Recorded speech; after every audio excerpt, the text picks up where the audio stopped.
రెండు జాతీయ పార్టీలు ముప్పేట దాడి.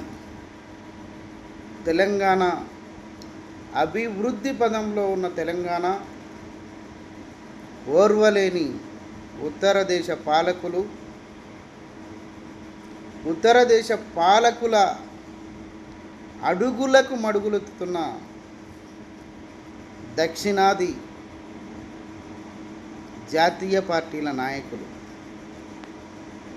ఈ విషయం కొంతమందికి అర్థం కాకపోవచ్చు, మేధావులు అర్థం చేసుకోవచ్చు. ఈ కుహానా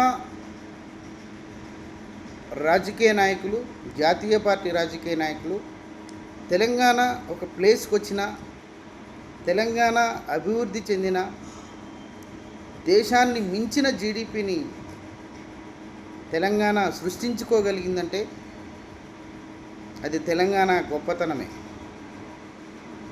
10 సంవత్సరాలు సుదీర్ఘమైన పాలనలో తెలంగాణ దేశంలోనే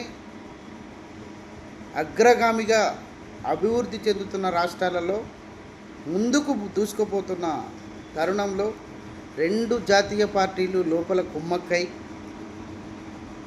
తెలంగాణను అభివృద్ధి కానియొద్దు, తెలంగాణ ప్రజలు అభివృద్ధి కావద్దు, తెలంగాణ బాగుపడొద్దు అని అపోహలు సృష్టించి ప్రజల మధ్యలో వైషమ్యాలు పెంచి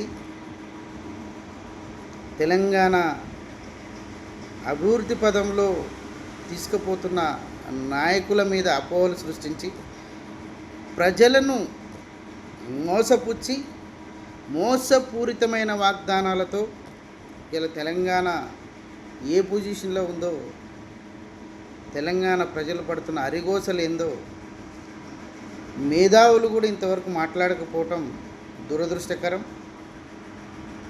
ఒకడేమో మతం అంటాడు, ఇంకొకడేమో కులం అంటాడు, ఇంకొకడేమో దేవుడు అంటాడు, ఇంకొకడేమో అభివృద్ధి పేరిట తెలంగాణ భూముల్ని అమ్మడానికి ప్రయత్నం చేస్తున్నాడు.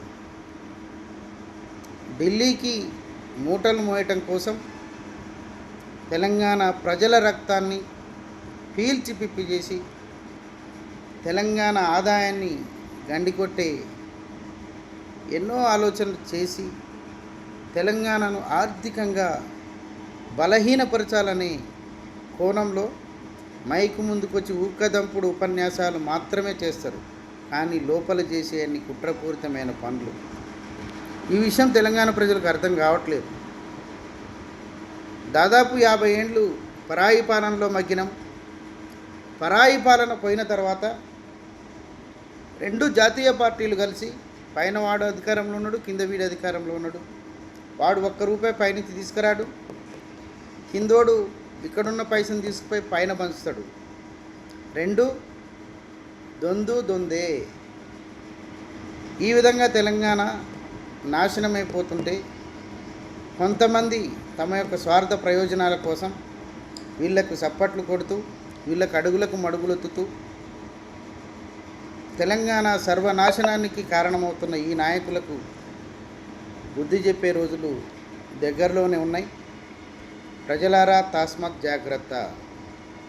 మనం వేసే ప్రతి అడుగు కూడా తెలంగాణ నాశనానికే అవుతుంది, తెలంగాణ అభివృద్ధి పదంలో నడపటానికి కాదు. ఈ జాతీయ పార్టీలను నమ్మి మీరు ఓట్లేస్తే రేపు తెలంగాణ బతుకు ఆగమ్య గోచరమే. ఈ మాట కరెక్ట్ కాకపోతే చూసుకోండి.